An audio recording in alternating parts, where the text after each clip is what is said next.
Bangladesh television এবং বেতারকে কিভাবে জনগণের প্রচার মাধ্যমে পরিণত করা যায় সে ব্যাপারে দিক নির্দেশনা দিয়েছেন প্রধানমন্ত্রী তারেক রহমান। বুধবার সচিবালয়ে তথ্য মন্ত্রণালয়ের কাজের অগ্রগতি ও পরিকল্পনা নিয়ে প্রধানমন্ত্রীর সাথে বৈঠক করেন তথ্যমন্ত্রী জহিরুদ্দিন স্বপন ও প্রতিমন্ত্রী ইয়াসের খান চৌধুরী। বৈঠক শেষে মন্ত্রী জানান, তরুণ প্রজন্মের মূল্যবোধ গড়ার কাজে সরকারি প্রচার মাধ্যম ও সোশ্যাল মিডিয়াকে কিভাবে কাজে লাগানো যায় সে বিষয়ে দিক নির্দেশনা দিয়েছেন প্রধানমন্ত্রী।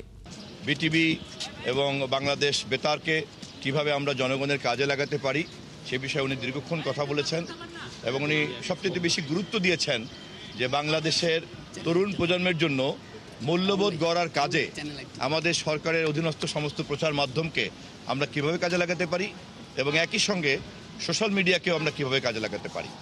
আমরা এই ধরনের একটা দিক নির্দেশনার মধ্যে আজকের আলোচনা সীমাবদ্ধ ছিল।